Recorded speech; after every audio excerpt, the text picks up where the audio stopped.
friends, welcome back to my YouTube channel.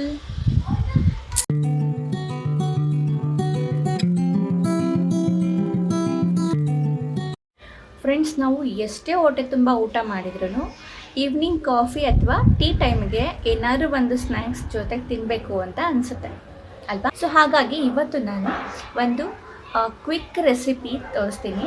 ಒಂದು ತುಂಬ ಚೆನ್ನಾಗಿರೋ ಟೇಸ್ಟಿಯಾಗಿರೋ ರೆಸಿಪಿ ಇದು. ಹಾಗೆ ಅದನ್ನು ಒಂದು 2 to 3 ಮಿನಿಟ್ಸಲ್ಲಿ ಆರಾಮಾಗಿ ರೆಡಿ ಮಾಡ್ಕೋಬೋದು. ಅದನ್ನು ಯಾರು ಬೇಕಾದ್ರೂ ಮಾಡ್ಬೋದು. ಬ್ಯಾಚುಲರ್ಸಾರು ಮಾಡ್ಬೋದು, ಆಗ್ತಾನೆ ಮದುವೆ ಆಗಿರೋರು, ಅಡುಗೆ ಮಾಡೋಕ್ಕೆ ಬರ್ದಲೇ ಇರೋರು, ಯಾರು ಬೇಕಾದರೂ ಇದನ್ನು ಮಾಡ್ಬೋದು. ಅವಲಕ್ಕಿಯಿಂದ ನಾವು ಬ್ರೇಕ್ಫಾಸ್ಟ್ ಅಷ್ಟೇ ಅಲ್ಲ, ಸ್ನ್ಯಾಕ್ಸ್ ಕೂಡ ಮಾಡ್ಬೋದು. ಅದನ್ನು ಕಡಿಮೆ ಟೈಮಲ್ಲಿ, ಕಡಿಮೆ ಇಂಗ್ರೀಡಿಯೆಂಟ್ಸ್ನ ಯೂಸ್ ಮಾಡಿಕೊಂಡು ಕಡಿಮೆ ಟೈಮಲ್ಲಿ ಒಂದು ಒಳ್ಳೆ ಸ್ನ್ಯಾಕ್ಸ್ ಕೂಡ ನಾವು ಪ್ರಿಪೇರ್ ಮಾಡ್ಕೋಬೋದು. ಬನ್ನಿ, ಅವಲಕ್ಕಿಯಿಂದ ಒಂದು ಕ್ವಿಕ್ ಆ್ಯಂಡ್ ಈಸಿ ಸ್ನ್ಯಾಕ್ಸ್ ರೆಸಿಪಿನ ನಾನಿವಾಗ ತೋರಿಸ್ತೀನಿ. ಬನ್ನಿ ಫ್ರೆಂಡ್ಸ್, ಈ ಸ್ನ್ಯಾಕ್ಸ್ ಮಾಡೋದಕ್ಕೆ ಮುಖ್ಯವಾಗಿ ಬೇಕಾಗಿರೋದು ಅವಲಕ್ಕಿ. ಇಲ್ಲಿ ನಾನು 1 ಬೌಲಷ್ಟು ನಾನು ಗಟ್ಟಿ ಅವಲಕ್ಕಿ ತೊಗೊಂಡಿದ್ದೀನಿ. ಈ ಸ್ನ್ಯಾಕ್ಸಿಗೆ ನೀವು ಪೇಪರ್ ಅವಲಕ್ಕಿ ತೊಗೊಳಕ್ಕೆ ಹೋಗಬೇಡಿ, ಅಷ್ಟು ಚೆನ್ನಾಗಿ ಬರಲ್ಲ. ಸೊ ಗಟ್ಟಿ ಅವಲಕ್ಕಿ ತೊಗೊಳ್ಳಿ, ತುಂಬ ಚೆನ್ನಾಗಿ ಬರುತ್ತೆ, ಗರಿಗರಿಯಾಗಿ ಬರುತ್ತೆ. ಇಲ್ಲಿ ನಾನು 1 ಬೌಲಷ್ಟು ಗಟ್ಟಿ ಅವಲಕ್ಕಿ ತೊಗೊಂಡಿದ್ದೀನಿ. ಅದೇ ಸೇಮ್ ಬೌಲಲ್ಲಿ ಕಾಲು ಕಪ್ಪಷ್ಟು ಶೇಂಗಾ ಮತ್ತು 1/4 ಕಪ್ಪಷ್ಟು ಹುರ್ಗಡ್ಲೆ, 1/4 ಕಪ್ಪಷ್ಟು ಒಣಕೊಬ್ಬರಿನ ನಾನು ಸಣ್ಣದಾಗಿ ಹೆಚ್ಕೊಂಡಿದ್ದೀನಿ. ಹಾಗೆ ರುಚಿಗೆ ತಕ್ಕಷ್ಟು ಉಪ್ಪು, ಸ್ವಲ್ಪ ಅಚ್ಚ ಖಾರದ ಪುಡಿ ತೊಗೊಂಡಿದ್ದೀನಿ. ನಮ್ಮನೆ ಖಾರದ ಪುಡಿ ಅಷ್ಟು ಖಾರ ಇಲ್ಲ, ಸೊ ಸ್ವಲ್ಪ ತೊಗೊಂಡಿದ್ದೀನಿ. ನೀವು ಖಾರ ಎಷ್ಟು ಬೇಕು ಅಷ್ಟು ತೊಗೊಳ್ಳಿ. ಹಾಗೆ ಸ್ವಲ್ಪ ಕರಿಬೇವಿನ ಸೊಪ್ಪು. ಈಗ ಹೇಗೆ ಮಾಡೋಣ ಅಂತ ನೋಡೋಣ ಬನ್ನಿ. ಫಸ್ಟ್ ಗ್ಯಾಸ್ ಆನ್ ಮಾಡಿಕೊಂಡು ಒಂದು ಕಡಾಯಿ ಇಡ್ರಿ. ಕಡಾಯಿ ಸ್ವಲ್ಪ ತಿಕ್ಕಾಗಿರಬೇಕು. ಸೊ ಇಟ್ಬಿಟ್ಟು ಎಣ್ಣೆ ಹಾಕಿ, ಎಣ್ಣೆ ಬಿಸಿ ಆಗೋ ತನಕ ವೆಯ್ಟ್ ಮಾಡಬೇಕು. ಲೈಟಾಗಿ ಬಿಸಿ ಆಗಬಾರ್ದು, ಇದಕ್ಕೆ ತುಂಬಾ ಬಿಸಿ ಆಗಬೇಕು ಎಣ್ಣೆ.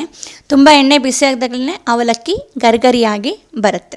ಅವಲಕ್ಕಿನ ಡೈರೆಕ್ಟ್ ಎಣ್ಣೆಗೆ ಹಾಕೋದು ಬದಲು ಈ ಥರ ಸ್ಟೀಲ್ ಸ್ಟ್ರೈನರ್ ಯೂಸ್ ಮಾಡಿ ಅವಲಕ್ಕಿ ಹಾಕಿದ್ರೆ ನೋಡಿ, ಆ ಸ್ಟ್ರೈನರ್ ಒಳಗೆ ಅವಲಕ್ಕಿ ಇರುತ್ತೆ, ಹಾಗೆ ಚೆನ್ನಾಗಿ ಗರಿಗರಿಯಾಗೂ ಬರುತ್ತೆ. ಫಸ್ಟು ನಾವು ಅವಲಕ್ಕಿನ ಕರೆದುಕೊಂಡಾದಮೇಲೆ ಅದಕ್ಕೆ ಹುರ್ಗಡ್ಲೆ ಹಾಕ್ತಾಯಿದ್ದೀನಿ. ಇದು ತುಂಬ ಕಲರ್ ಚೇಂಜ್ ಆಗೋ ತನಕ ಇರಬೇಕು ಅಂತೇನಿಲ್ಲ, ನೋಡಿ ಸ್ವಲ್ಪ ಬಿಸಿ ಆದರೆ ಸಾಕು. ಹುರ್ಗಡ್ಲೆ ಆದಮೇಲೆ ನಾನಿಲ್ಲಿ ಸಣ್ಣದಾಗಿ ಹೆಚ್ಕೊಂಡಿರುವಂತಹ ಕೊಬ್ಬರಿ ಹಾಗೆ ಕರಿಬೇವು ಎರಡನ್ನೂ ಒಟ್ಟಿಗೆ ಹಾಕ್ಕೊಂಡು ಫ್ರೈ ಮಾಡ್ಕೊತಾ ಇದ್ದೀನಿ.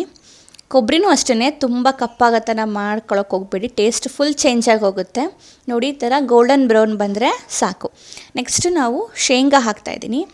ಶೇಂಗಾನೂ ಅಷ್ಟೇ ತುಂಬಾ ಕಪ್ಪಾಗೋ ಥರ ಇಲ್ಲ, ಜಾಸ್ತಿ ಗೋಲ್ಡನ್ ಬ್ರೌನ್ ಬರೋ ತನಕ ನೀವು ಫ್ರೈ ಮಾಡೋದು ಬೇಡ, ಸ್ವಲ್ಪ ಗೋಲ್ಡನ್ ಬ್ರೌನ್ ಆದರೂ ಸಾಕು. ನೋಡಿ, ಈಗ ರೆಡಿಯಾಗಿದೆ. ಈಗ ಇದಕ್ಕೆ ರುಚಿಗೆ ತಕ್ಕಷ್ಟು ಉಪ್ಪು ಹಾಕ್ಕೊಳ್ಳಿ, ಹಾಗೆ ಖಾರಕ್ಕೆ ತಕ್ಕಷ್ಟು ಖಾರದ ಪುಡಿ ಹಾಕ್ಕೊಳ್ಳಿ. ಇಲ್ಲಿ ನಾನು 1 to 2 ಟೀ ಸ್ಪೂನ್ ಆಗೋವಷ್ಟು ನಾನು ಖಾರದ ಪುಡಿ ಆ್ಯಡ್ ಮಾಡ್ಕೊಂಡಿದ್ದೀನಿ. ನಿಮಗೆ ಖಾರ ಜಾಸ್ತಿ ಬೇಕು ಅಂದರೆ ನೀವು ಇನ್ನೂ ಖಾರದ ಪುಡಿನ ಆ್ಯಡ್ ಮಾಡ್ಕೋಬೋದು. ಇಷ್ಟೇ ಫ್ರೆಂಡ್ಸ್, ಇದನ್ನ ಆ್ಯಡ್ ಮಾಡಿ ಚೆನ್ನಾಗಿ ಒಂದು ಮಿಕ್ಸ್ ಕೊಡಿ. ನಾವು ಹಾಕಿರೋವಂತಹ ಉಪ್ಪು ಖಾರ ಚೆನ್ನಾಗಿ ಅವಲಕ್ಕಿಗೆ ಹಿಡಿಬೇಕು, ಅಲ್ಲಿವರೆಗೂ ಒಂದು ಒಳ್ಳೆ ಮಿಕ್ಸ್ ಕೊಡಿ. ಇಷ್ಟೇ ಫ್ರೆಂಡ್ಸ್, ಇದನ್ನು ಬಿಸಿಯಾಗೂ ತಿನ್ಬೋದು ಅಥವಾ ಸ್ಟೋರ್ ಮಾಡಿಕೊಂಡು ಒಂದು ಏರ್ ಟೈಟ್ ಕಂಟೈನರಲ್ಲಿ ಇಟ್ಕೊಂಡು ನೀವು ಎಷ್ಟು ದಿನ ಬೇಕಾದರೂ ಇದನ್ನು ತಿನ್ಬೋದು. ಗರಿಗರಿಯಾಗಿರಬೇಕು ಅಂದರೆ ಏರ್ ಟೈಟ್ ಕಂಟೈನರಲ್ಲೇ ಸ್ಟೋರ್ ಮಾಡಿ. ಈ ರೀತಿಯಾಗಿ ರುಚಿಯಾಗಿ ಮಾಡಿಕೊಟ್ರೆ ಯಾರಿಗೆ ತಾನೇ ಸ್ನ್ಯಾಕ್ಸ್ ಇಷ್ಟ ಆಗಲ್ಲ ಹೇಳಿ, ತುಂಬಾ ಬೇಗನೆ ಖಾಲಿ ಆಗುತ್ತೆ. ಸೊ ಫ್ರೆಂಡ್ಸ್, ಇದಾಗಿತ್ತು ನನ್ನ ಇವತ್ತಿನ ಸ್ನ್ಯಾಕ್ಸ್ ರೆಸಿಪಿ. ಈ ರೆಸಿಪಿ ನಿಮಗೆ ಇಷ್ಟ ಇದ್ದರೆ ದಯವಿಟ್ಟು ನನ್ನ ವಿಡಿಯೋಗೆ ಒಂದು ಲೈಕ್ ಕೊಡಿ, ನನ್ನ ಚಾನಲ್ನ ಶೇರ್ ಮಾಡಿ, ಸಬ್ಸ್ಕ್ರೈಬ್ ಮಾಡಿ, ಹಾಗೂ ನಿಮ್ಮ ಫ್ರೆಂಡ್ಸು ಫ್ಯಾಮಿಲೀಸ್ಗೂ ಶೇರ್ ಮಾಡಿ. ದಯವಿಟ್ಟು ಪ್ರೋತ್ಸಾಹಿಸಿ. ಮತ್ತೆ ಇನ್ನೊಂದು ವಿಡಿಯೋದಲ್ಲಿ ಸಿಗೋಣ. ಅಲ್ಲಿವರೆಗೂ ಟೇಕ್ ಕೇರ್, ಬಾಯ್.